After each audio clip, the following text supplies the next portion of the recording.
తమిళనాడులో పుట్టా, తమిళనాడులో పెరిగా. కానీ ఆంధ్ర తెలుగు కవిగా దేవుడైనా మార్చాడు.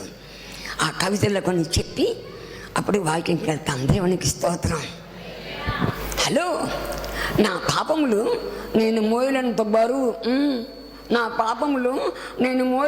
బరువు, అయితే యేసే నా పాపను తొలగించే గురువు. యేసయ్య ప్రేమ కొలతకందని చెరువు. యేసయ్య వాక్యంలే నాకు ఎరువు. యేసు ఉండగా ఇక నాకు లేదు కరువు.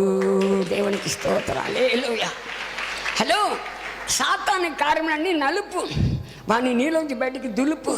యేసే పరిశుద్ధతలు తెలుపు, నీ దృష్టి యేసుతట్టు మలుపు, ఇక నీ జీవితమే గెలుపు. స్తోత్రం. హల్లెలూయా. హలో, మానవుడు చూస్తాడు అవుట్ సైడ్, దేవుడు చూస్తాడు ఇన్ సైడ్. మనకు బాగుండాలి బోత్ సైడ్స్, నీ ఉండాలి వన్ సైడ్. ఇప్పుడే చేసుకో డిజైడ్, అప్పుడే ప్రభు ఉంటాడు నీ డిజైడ్. ఇక సాతాను చేసుకుంటాడు సూసైడ్. దేవునికి స్తోత్రం. హల్లెలూయా.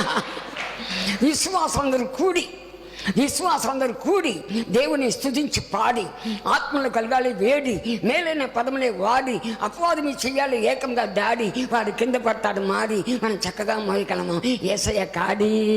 స్తోత్రం. హల్లెలూయా. హలో బ్రదరు, హలో, సాతానుకి కేడి, నీ చేత తాపిస్తాడు బీడి, నీకు చూపిస్తాడు పాపపు సీడి, నీ మీద మోపుతాడు పాపపు కాడి, నీ మీద చేస్తాడు దాడి, నీ చేతులకి బేడి, నీ నరకానికి తీసుకుంటాడు రూడి. అక్కడ ఉండింది భయంకరమైన వేడి, అందరినీ విలవల మాడి, ఇంకంతే చెప్పిన సాడి, వినోడు నీ పర్లకు డాడీ. ఇప్పుడే మారు మనసు పొంది. దేవునికి స్తోత్రం. హల్లెలూయా. చూసారా, సినిమాలు కథలు రాస్తామని ఇల్లు విడిచి పారిపోయినా, అడుగుతున్నా 7 సార్లు జైలుపన నా యేసయ్య పట్టుకొని నా జీవితం ఇలా మార్చాడు. నా ఏజ్ ఎంత అనుకున్నారు? నా ఏజ్ 70. దేవునికి స్తోత్రం. నాతో మీరు ఊరుకటం కూడా కష్టం, నా అలా మెలుకుంట కష్టం, కొండ ఎక్కటం కష్టం. దేవుడు అంత శక్తి నాకు ఇచ్చాడు.